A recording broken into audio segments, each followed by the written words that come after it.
أعوذ بالله من الشيطان الرجيم. قال الله سبحانه وتعالى: ومن الناس من يتخذ من دون الله أندادا يحبونهم كحب الله والذين آمنوا أشد حبا لله. کچھ لوگوں کے اللہ تعالیٰ کے ساتھ شرک کرنے کا طریقہ یہ ہوتا ہے کہ وہ اللہ کے شریکوں سے ایسی محبت کرتے ہیں جیسی محبت اللہ تعالیٰ کا حق ہے.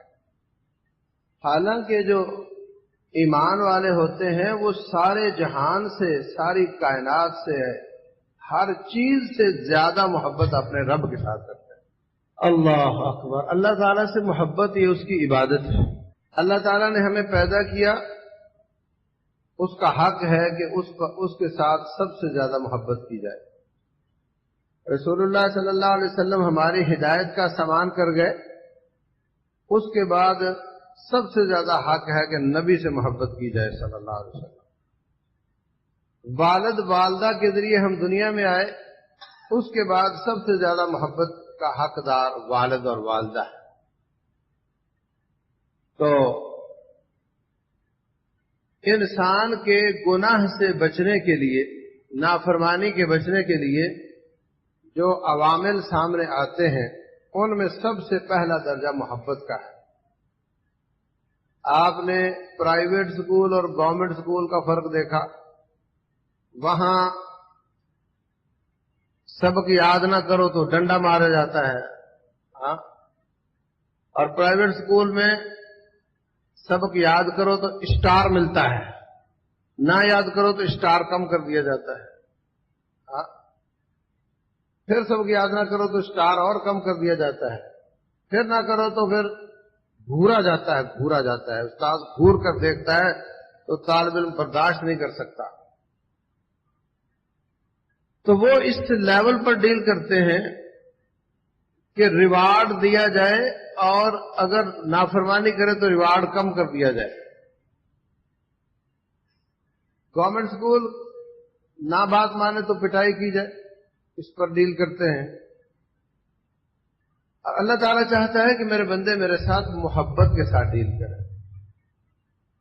یعنی جب بچہ سبق یاد نہ کرے تو اس کو ڈر ہوتا ہے میرا سٹار کم ہو جائے گا، اس کو ڈر ہوتا ہے مجھے ڈنڈا لگے گا.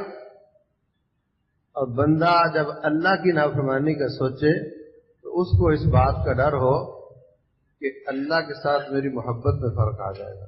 اللہ کا خوف بھی عبادت ہے، وہ بھی بڑا ضروری ہے.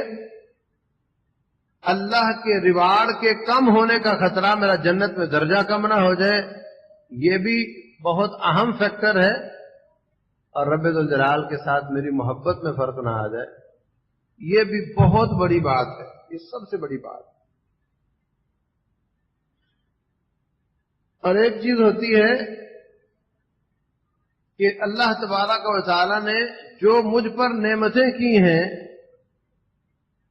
جو مجھے اس نے مقام دیا ہے، جو میرے ساتھ احسان کیا ہے، اس احسان کا جواب یہ ہے کہ میں اللہ تعالی کے ساتھ محبت کروں.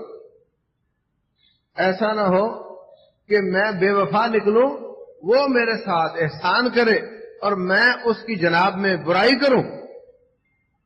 یہ بھی انسان کو گناہ سے روکنے کا بہت بڑا عامل ہے. جب بھی گناہ کا سوچ آئے ان میں سے کسی ایک پہ آ کے رک جایا کرو.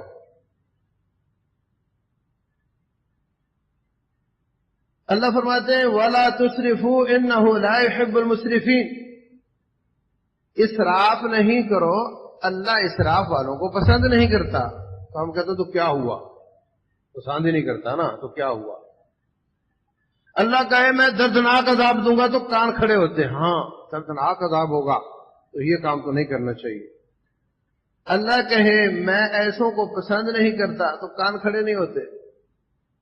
حالانکہ یہ بہت بڑی بات ہے، بہت بڑی بات ہے کہ اللہ تبارک و تعالیٰ نے مجھے پسندیدہ لسٹ میں لکھا ہوا ہو اور میں اسراف کرنے کی وجہ سے نکل جاؤں، بہت بڑی بات. یہ پنکھا چلتا ہوا چھوڑ گیا، ایک نوجوان 2 پنکھے چلا کے سو رہا ہے. یہ کمرے میں لائٹ جلتی ہوئی چھوڑ کر آ گیا ہے، وہ کہتے تو کیا فرق پڑتا ہے. کھانا لائے اور جو کھایا سو کھایا، باقی 4 پائی کے نیچے. واپس ہو جاتا تو لیٹ آنے والا کھا لیا ہوتا، آدھا کھایا آدھا پھینک دیا چھوڑ دیا۔ رسول اللہ صلی اللہ علیہ وسلم برتن بھی چاٹ لیتے ہیں، انگلیاں بھی چاٹ لیتے ہیں۔ تو یہ جو اسراف ہے، فرمایا ایسوں کو اللہ پسند نہیں کرتا۔ اور گہرائی میں جایا جائے تو یہ بتاؤ، جس کو اللہ پسند نہیں کرتا اس کو جنت دے گا؟ جنت ناپسندیدہ لوگوں کے لیے ہے یا جہنم ناپسندیدہ لوگوں کے لیے ہے؟ نتیجہ تو وہیں چلا گیا، اسراف کرو گے تو جہنم ملے گی۔ گن پوائنٹ پر تو کوئی جنت میں جا نہیں سکتا۔ تیرے گھر میں کوئی آ سکتا ہے تیری مرضی کے بغیر؟ بولو تو رب الجلال کی جنت میں اس کی مرضی کے بغیر کون جا سکتا ہے؟ تو جب یہ فرما رہے ہیں اسراف نہیں کرو، میں ایسے لوگوں کو پسند نہیں کرتا، تو یہ کان کھڑے کرنے والی جگہ ہے جہاں پہ ہم بالکل نہیں کرتے الا ماشاء اللہ۔ اللہ اکبر۔ یوسف علیہ السلام اللہ تبارک و تعالیٰ نے کنویں سے نکالا اور بادشاہ کے گھر میں نوکری مل گئی۔ اس کی بیوی نے برائی کا ارادہ کیا، کہنے لگی آجا۔ کیا جواب دیتے ہیں؟ قال معاذ اللہ، آگے انہ ربی احسن مثوائی، اس رب نے میرا ٹھکانہ بہترین کیا، میرے ساتھ احسان کیا، تو میں برائی کروں؟ میری شکل خوبصورت بنائی اس نے تو میں برائی کروں؟ مجھے دیکھنے کے لیے آنکھیں، سننے کے لیے کان، سمجھنے کے لیے دل دماغ دیا، تو میں اب اس کی جناب میں برائیاں کروں؟ انہ ربی احسن مثوائی، اس نے میرا مقام اچھا بنایا، اور میں ہل جزاء الاحسان الا الاحسان، اگر اس نے احسان کیا تو جواب میں مجھے احسان کرنا چاہیے، مجھے اس کی طاعت میں بہتری لانی چاہیے، نہ کہ میں اس کی نافرمانی کروں۔ اس لیے میں یہ کام نہیں کرتا۔ تو یوسف علیہ السلام کو کس بات نے روکا؟ اللہ کی محبت نے روکا۔ اللہ کا خوف کر کے برائی سے رک جائے، یہ بھی بڑی بات ہے۔ رسول اللہ صلی اللہ علیہ وسلم فرماتے ہیں 7 قسم کے لوگوں کو اللہ تعالی اپنا سایہ نصیب فرمائے گا کہ اس کے سائے کے سوا کسی کا سایہ نہیں ہوگا۔ ان میں ایک کون ہے؟ رجل قلبہ معلق بالمسجد، رجل قلبہ معلق بالمسجد، وہ شخص جس کا دل مسجد سے جڑا ہوا ہے، مسجد سے محبت کرتا ہے۔ اللہ کے گھر سے اس جہان میں محبت کی تو اس جہان میں بھی اللہ اپنا گھر دے گا۔ اور محبت کیوں کی؟ اللہ کی وجہ سے کی۔ تو یہ اللہ کی محبت کی عبادت کی وجہ سے اللہ کے سائے میں ہوگا۔ فرمایا رجلان تحابا فی اللہ، وہ 2 شخص جو آپس میں اللہ کی وجہ سے محبت کرتے ہیں۔ میری آپ سے محبت اس لیے ہے کہ آپ بھی اسی رب کی عبادت کرتے ہیں، میں بھی اسی کی عبادت کرتا ہوں، ہم دونوں کا محبوب ایک ہے، اس لیے ہماری آپس میں محبت بھی ہونی چاہیے۔ تو اس میں بھی دراصل جو عامل کام کر رہا ہے وہ اللہ کی محبت ہی ہے، اس کو بھی سایہ نصیب ہوگا۔ اور ہمارا وہ شخص جس کو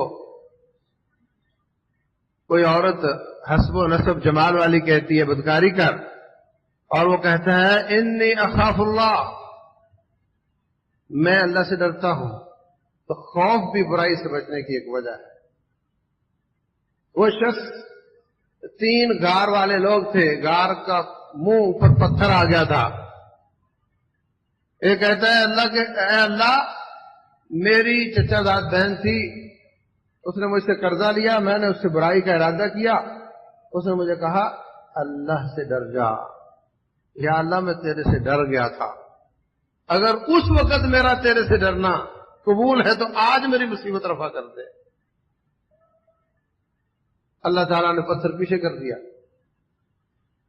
تو اللہ کا خوف بھی بہت بڑی عبادت ہے، اللہ کی تعظیم، اس کی کبریائی، اس کی محبت، یہ بھی بہت بڑی عبادت ہے۔ خوف ٹرین کے پیچھے لگنے والا انجن ہے جو دھکا دیتا ہے، اور محبت آگے لگنے والا ہے جو کھینچتا ہے۔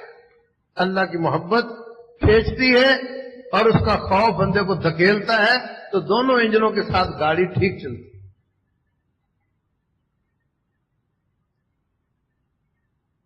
اللہ کی محبت کا مظہر جنت ہے اور اس کے خوف کا مظہر جہنم ہے۔ جہنم سے ڈرنا بھی حقیقت میں اللہ سے ڈرنا ہے، اور جنت کی طمع اور جنت سے محبت رکھنا بھی دراصل رب ذوالجلال سے محبت رکھنا ہے۔ تو صوفی کہتے ہیں کہ نہ ہمیں اللہ کی جنت چاہیے، نہ ہمیں اللہ تعالیٰ کی جہنم سے ڈر آتا ہے، ہم تو اللہ کی محبت میں عبادت کرتے ہیں۔ یہ نظریہ غلط ہے۔ اگر اللہ سے محبت ہوتی تو جنت سے بے رغبتی نہیں ہوتی اور اللہ تعالیٰ سے بے خوفی نہیں ہوتی۔ اللہ سے ڈرتے بھی رہنا چاہیے، اس سے محبت بھی کرنی چاہیے۔ جب بھی گناہ کا دل میں آئے تو یہ سوچو کہ کہیں اللہ تعالیٰ اپنے پیاروں کی لسٹ سے مجھے نکال نہ دے، اور اگر یہاں پہ دل نہ ٹکے تو پھر یہ سوچو کہ اللہ میری پٹائی نہ کر دے۔ وَيَوْمَئِذٍ لَا يُعَذِّبُ عَذَابَهُ أَحَدٌ، اس جیسا عذاب کوئی دے نہیں سکتا۔ وَلَا يُوثِقُ وَثَاقَهُ أَحَدٌ، اس جیسی پکڑ کسی کی نہیں ہے۔ إِنَّ بَطْشَ رَبِّكَ لَشَدِيدٌ، تیرے رب کی پکڑ بڑی شدید ہے۔ تو ان دونوں کے بیچ میں خوف اور امید، صحابہ کرام، انبیاء کرام اس کے بیچ میں رہتے تھے۔ يَدْعُونَ رَبَّهُمْ خَوْفًا وَطَمَعًا وَمِمَّا رَزَقْنَاهُمْ يُنْفِقُونَ، كَانُوا يَدْعُونَنَا رَغَبًا وَرَهَبًا، رَغَبًا وَرَهَبًا، اور جو سوتے وقت کی دعا ہے رغبتا ورہبتا الیک لا ملجأ ولا منجا منک الا الیک، تو یہ رغبت اللہ کی محبت ہے اور رہبت یہ خوف، یہ اللہ کا خوف ہے۔ ان دونوں کے بیچ میں انسان جب تک رہتا ہے اللہ تعالیٰ کے بارے میں امید بھی بڑی ہو کہ اللہ نے انشاءاللہ مجھے پاس کر دینا۔ لا تقنطوا من رحمت اللہ ان اللہ یغفر الذنوب جميعا، اور خوف بھی اتنا شدید ہو کہ اگر ایک بات پر بھی پکڑ لیا تو کام بڑا خراب ہوگا۔ یہ دونوں کے بیچ میں انسان رہے تو وہ گناہوں سے دور رہتا ہے، نیکیوں کے قریب رہتا ہے، اور اللہ تعالیٰ کا پورا قرآن ان دونوں باتوں کو ہی بیان کرتا ہے۔ اللہ تبارک و تعالی سمجھنے اور عمل کرنے کی توفیق۔